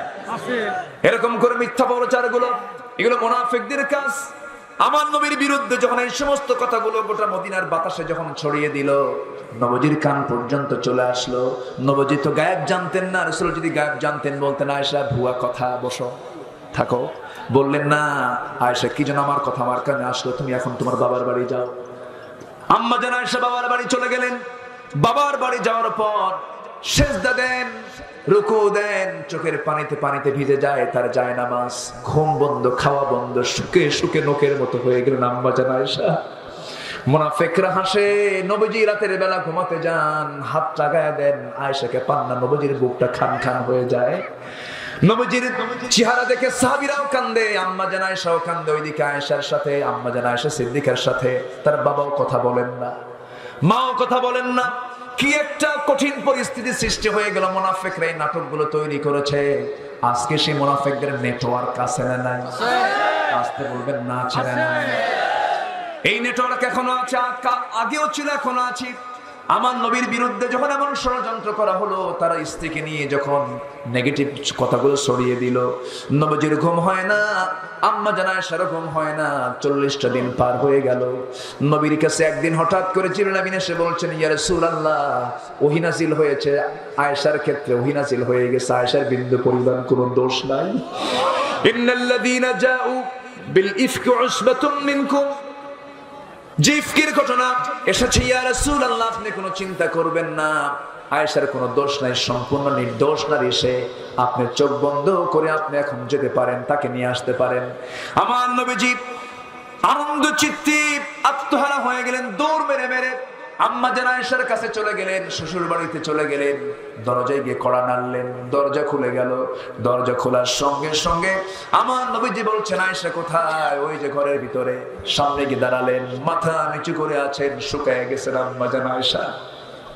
সামনে দাঁড়ায় বলে, আয়েশা রে, আল্লাহর পক্ষ থেকে ওহী নাযিল হয়েছে, তোমার কোনো দোষ নাই, তুমি সম্পূর্ণ নির্দোষ, তোমার কোনো চিন্তা নাই আয়েশা। ও আয়েশা, আমি তোমাকে নেওয়ার জন্য এসেছি। ও হুমায়রা লাল টুকটুকে, আমি তোমাকে দেখি না কতদিন হলে, চলো আমার বাড়িতে, তোমার আমার ঘরে চলো চলো। আম্মা জান আয়েশা মাথা নিচু করে একটু মাথা উঁচু করলেন, মনটা খারাপ, অভিমানী হয়ে বলছেন, আমি কারো প্রশংসা করব না, এখন আমি প্রশংসা করব ইব্রাহিমের আল্লাহ। কার আল্লাহ? ইব্রাহিমের আল্লাহ। রাসূল বলছেন, আয়েশা তোমার রাগ তো কমে নাই, তুমি ইব্রাহিমের আল্লাহ কও কেন? আল্লাহ খালি কওতে বলতে পারো না? কি চিন্তা দেখেন, তাদের রাগটাও ছিল কত নিয়ন্ত্রণের ভিতরে, অযাচিত কোনো রাগ তারা করেন নাই। রাসূল থেকে হুমায়রা বলে সম্বোধন করলেন, কাছে করে নিয়ে সুন্দর করে নিজের ঘরে আবার ঢুকায় দিলেন। মুনাফিকদের মুখে মাটি পড়ে গেল। একদিন বাংলার জমিনেও মুনাফিকদের মুখে মাটি পড়বেই। ঠিক কিনা? সত্যের বিজয় আছে না নাই? হক প্রকাশ হবে কিনা বলেন? আল্লাহ তুমি সবাইকে বোঝার তৌফিক দাও, আমিন। জোরে বলি আল্লাহুম্মা আমিন। আমার ভাইয়েরা, কথায় কথা বেড়ে যায়। আমি বলতেছিলাম ওই আলীর স্বপ্নের কথা মনে আছে? ওই আলীর স্বপ্নের কথা বলতেছিলাম। স্বপ্নের মধ্যে দেখতে পেলেন নবীজি তাকে খেজুর খাওয়ায় দিয়েছেন, তাজা খেজুরের স্বাদ তিনি পেলেন। ওযু বানালেন, নামাজে দাঁড়ালেন, তাহাজ্জুদ নামাজটা পড়লেন। তাহাজ্জুদ পড়ার পর হযরত আলী রাদিয়াল্লাহু তাআলা আনহু মসজিদের দিকে চলে গেলেন। নামাজ শুরু হয়ে গেছে। অর্ধ দুনিয়ার শাসক ওমরে ফারুক রাদিয়াল্লাহু তাআলা আনহু নামাজটা শুরু করেছেন। ইমামের মুসাল্লায় তিনি দাঁড়ায় গেছেন। নামাজ যখন শুরু হয়ে গেছে, নামাজটা তিনি শেষ করলেন। হযরত ওমরে ফারুক যখন নামাজ পড়তেন, চিৎকার মেরে মেরে নামাজের মধ্যে কেঁদে ফেলতেন। 4 রাকাত 5 রাকাত দূরের মুসল্লি তার কান্নার আওয়াজ শুনতে পেত। হযরত আলী প্রথম কাতারে জায়গা পেলেন না, দ্বিতীয় কাতারেও পেলেন না, তৃতীয় কাতারে ঠিক মাঝখান বরাবর জায়গা পেলেন। নামাজটা যখন শেষ হয়ে গেল, মুসাল্লায় ওমরে ফারুক বেশিক্ষণ বসে না থেকে তিনি সামনের দিকে তাকায় দেখেন কে যেন এক প্যাকেট খেজুর নিয়ে আসছে। সেই খেজুরটা কাউকে দিলেন না। সেই খেজুরটা হাতের মধ্যে, হাদিয়ার খেজুরটা হাতের মধ্যে নিয়ে বলছেন, ও আমার মুসল্লিরা, আমি নিজেই তোমাদের মাঝে খেজুর বন্টন করব। প্রথম কাতারের সবার হাতে হাতে 2টা 3টা 4টা করে খেজুর দিয়ে গেলেন। দ্বিতীয় কাতারে তাই করলেন। তৃতীয় কাতারে সবার হাতে হাতে 2-3টা করে খেজুর দিয়া আলীর সামনের জনকে, আলীর আগের জনকেও তিনি 2-3টে খেজুর হাতের মধ্যে দিলেন। আলীর সামনে যখন দাঁড়ালেন বলছেন, আলী মুখটা ফাঁকা করো। মুখটা ফাঁকা করলেন। অনেকগুলো খেজুর থেকে একটা খেজুর 3টা আঙ্গুলে তুলে নিয়া আলীর মুখের ভিতরে ওমরে ফারুক ঢোকায় দিয়ে বলছেন, আলী খেজুরটা তুমি খেয়ে নাও। আর তো খেজুর দিচ্ছেন না ওমরে ফারুক। হযরত আলী বলেন, ভাই ওমর, আরো তো খেজুর ছিল, আগের জনকে 2-3টা 4টা করে দিলাম, আরে দাও না কেন? ওমর বলছেন, আলী স্বপ্ন বুঝি তুমি শুধু একা দেখেছো? না রে আলী, গত রাত্রের স্বপ্ন আমিও নিজেও দেখেছি। যদি এমনটা হতো রাসূল তোমাকে 2টা খেজুর দিয়েছেন, আমি তোমাকে 2টা খেজুর দিতাম, আমি কি নবীর চাইতে বেশি কিছু দিতে পারি নাকি? আমার ভাইরা, স্বপ্ন পর্যন্ত তাদের এক হয়ে যেত, কি মহাব্বত তাদের মধ্যে ছিল। আমার বন্ধুগণ, ইয়ার মুখের ঘটনা কে না জানেন? ইয়ার মুখের 6 জন সাহাবী পানির যন্ত্রণায় ছটফট করে পানি নাই, হাহাকার অবস্থা। একজন সেবক গিয়ে প্রথম জনকে বলেন, এই যে পানি তুমি পান করো। তিনি বলছেন, না রে না, আমার যতটুকু তৃষ্ণা, দ্বিতীয় জনের মনে হয় বেশি তৃষ্ণা, তার কাছে চলে যাও। দ্বিতীয় জন দেখে দেয় তৃতীয় জনকে, তৃতীয় জন দেখে দেয় চতুর্থ জনকে, চতুর্থ জন দেখে যায় পঞ্চম জনকে, পঞ্চম জন দেখা দেয় ষষ্ঠ জনকে। ষষ্ঠ জন বলে, আমার যতটুকু তৃষ্ণা তার চেয়ে বেশি তৃষ্ণা, তোমরা প্রথম জনের কাছে চলে যাও। প্রথম জনের কাছে গ্লাস নিয়ে এসে সামনে ধরে দেখো, মাত্র দেখে ওই সেবক দেখে সে চোখ বন্ধ করে ইতিমধ্যে দুনিয়া থেকে বিদায় নিয়েছে। দ্বিতীয় জন বিদায় নিয়েছে, তৃতীয় জন বিদায় নিয়েছে, চতুর্থ জন 6 জন, একজন আরেকজনকে বাঁচাতে গিয়ে 6 জনে দুনিয়া থেকে বিদায় নিল। হায় রে মুসলমান, সেই ইতিহাস আজকে আমরা ভুলে গেলাম। সেই ভ্রাতৃত্ব যদি আজকে তৈরি হয়ে যেত, জমিন অবশ্যই নামাজটা কায়েম হয়ে যেত। ওয়াকিমনাস সালাত, নামাজ কায়েম করো। ওয়াতিনাস যাকাত, যাকাত তোমরা আদায় করো, নামাজ আদায় করবে, নামাজ কায়েমের সংগ্রাম করবে। সবাই কি নামাজ পড়তে রাজি আছি? ইনশাআল্লাহ। আজকে সবাই কি নামাজ পড়তে রাজি আছি? নামাজে যেভাবে সে কি উগ্র হবে না বিনয়ী হবে? উগ্র হবে না বিনয়ী হবে? সবাই বলি ইয়া আল্লাহ, ইয়া আল্লাহ, আমাদেরকে 5 ওয়াক্ত সালাত আদায় করা তৌফিক তুমি আল্লাহ দিয়ে দাও। জোরে বলি আমিন, আরো জোরে আমিন। নামাজি ব্যক্তি বিনয়ী হয়। নামাজি ব্যক্তি কি হয়? কারণ সেজদা দিলে পরে তখন সে কি মনে করে? আমার নিজেকে আমার মতো নগণ্য গোলাম পৃথিবীতে আর নাই। মাথা যখন নুয়ে পড়ে কার সামনে, আমরা নামাজের মধ্য দিয়ে আমরা বিনয়ী হব। জোরে বলি ইনশাআল্লাহ। পৃথিবীতে সবচেয়ে নরম জিনিস হচ্ছে মানুষের মন। এটা ভাঙতে হাতুড়ির প্রয়োজন হয় না, সামান্য কথাটাই যথেষ্ট। যে ব্যক্তি নামাজটা ঠিক মতো পড়বে তার মুখ থেকে কখনো অযাচিত কথা বের হবে না। আমরা নামাজটা ঠিক মতো পড়বো। জোরে বলি ইনশাআল্লাহ। সুন্দর ত্বক একদিন নষ্ট হয়ে যায়, নষ্ট হয় না? চেহারার সৌন্দর্য থাকে না, কিন্তু সুন্দর ব্যবহার কিন্তু কখনো নষ্ট হয় না, ঠিক কিনা? আমরা সুন্দর ত্বকের যত্ন নেই কিন্তু ব্যবহারের যত্ন নেই না। বিনয় এটা এমন একটি সম্পদ যা দেখে কেউ হিংসা করতে পারে না। কেউ কি হিংসা করে? লোকটা খুব ভালো, খুব বিনয়ী, কিন্তু হিংসা আছে এর মধ্যে না। আমরা বিনয়ের মতো গুণ অর্জন করবো নামাজের মধ্য দিয়ে। জোরে বলি ইনশাআল্লাহ। সম্মানিত ভাইরা, গুনার দিকে যাওয়া যাবে না, আমরা গুনাহ করব না। ছিদ্র যদি কম হয় পানি কিন্তু থাকে না, পানি শূন্য হয়ে যায়, ঠিক কিনা? এই জন্য গুনাহ যদি ছোট হয়, গুনাহ করতে করতে সেটা কি হয়? বিশাল আকার হয়ে যায়। আমরা গুনার দিকে যাব না। জোরে বলি ইনশাআল্লাহ, আর জোরে বলি ইনশাআল্লাহ। শিক্ষার সনদ দিয়ে কি লাভ যদি আমার আচরণ সুন্দর না হয়? আপনি খেলা হবে বলবেন, আপনি হাত ভাঙবেন, আপনি এই করবেন, শিক্ষার তো কোনো গুরুত্ব থাকলো না। যে শিক্ষার মধ্য দিয়ে, যে সনদের মধ্য দিয়ে ব্যবহার ভালো হয় না, ওই শিক্ষার 4 পয়সা দাম না, ঠিক কিনা? আমরা বিনয়ী হব, আমরা আচরণকে সুন্দর করব। জোরে বলি ইনশাআল্লাহ। আল্লাহ কবুল করুন, আল্লাহ কবুল করুন, আল্লাহ কবুল করুন। শেষ করে দিলাম। হ্যাঁ, আলোচনা চালাবো, আলোচনা চালিয়ে যাব। হ্যাঁ, কাম সারছি। আমাদের মার্কেট কমিটির পক্ষ থেকে আপনাদের এই ফেব্রুয়ারি 9 তারিখে আপনার ফিক্স করা হয়েছে, প্রতি বছর ফিক্স। আমি কি আলোচনা চালাবো? আর কতক্ষণ চালাবো? আমি আর তো পারতেছি না। আমার পরবর্তী মেহমান তিনি আছেন, আসবেন আগামী বছর। আমাকে রবিউল ভাই বলতেছে যে আগামী বছর এই ডেটে আপনাকে আসতে হবে। আসবো, আসবো আবার। আচ্ছা, আল্লাহ কবুল করুন। জোরে বলি আমিন। আগামীকাল মাহফিল আছে, আসবেন না? ইনশাআল্লাহ। আমার স্নেহধন্য যারা আলোচনা করেন, যারা এখন কথা বলছেন, এর মধ্যে আমার সবচেয়ে শ্রদ্ধার ভাই আমার তারেক ভাই, আমরা অনেক আগে থেকে মাহফিলে আছি। এরপরে যারা আছে এখানে সব আমাদের মিনিমাম 7 থেকে 8 বছরের তারা জুনিয়র হবে। বিশেষ করে আমার অত্যন্ত কাছের এই মুফতি আমির হামজা, নামটাই তো মানে ভয়ঙ্কর নাম, তাই না? সৈয়দুশ শুহাদা আমির হামজা আগামীকালকে আসবে। নামের সঙ্গে কিন্তু চেহারার মিল নেই, চেহারাই এরকম আমির হামজা হামজা মনে হয় না। আল্লাহ পাক চেহারাটা অনেক সুন্দর করে দিয়েছেন এবং এলেম কালামও ভালো। আগামীকালকে আসবেন, কথা হবে, সুন্দর করে উনি কথা বলবেন। জোরে বলি ইনশাআল্লাহ। আমার তারেক মুনাওয়ার ভাই তিনিও আসবেন, কিছুক্ষণের মধ্যেই তিনি আসবেন। অসুস্থ কি? আচ্ছা, একটু ব্যথা না, ঠিক হয়ে যাবে ইনশাআল্লাহ। তিনি আসবেন। তাই আল্লাহ, আমি তো দেখে আসলাম এখন। আল্লাহ আল্লাহ আল্লাহ, তুমি সিহাতে কুল্লিয়া দান করো। জোরে বলি আমিন। আরো জোরে আল্লাহুম্মা আমিন। আমার দিকে তাকান। আগামীকালকে মাহফিলে সবাই আসবো না ইনশাআল্লাহ? আরো জোরে বলি ইনশাআল্লাহ। যে যেখানে আছেন সবাই বসুন, চিৎকার মেরে বলে সুবহানাকাল্লাহুম্মা আশহাদু আল্লা ইলাহা ইল্লা আনতা আস্তাগফিরুকা ওয়া আতুবু ইলাইকা। চিৎকার মেরে বলি ইয়া আল্লাহ, আমার জীবনে সগীরা কবীরা, ছোট বড় সব গুনাহ তুমি আল্লাহ মাফ করে দাও, মাফ করে দাও। জোরে বলুন ইয়া রাব্বাল আলামিন, ইয়া রাব্বাল আলামিন।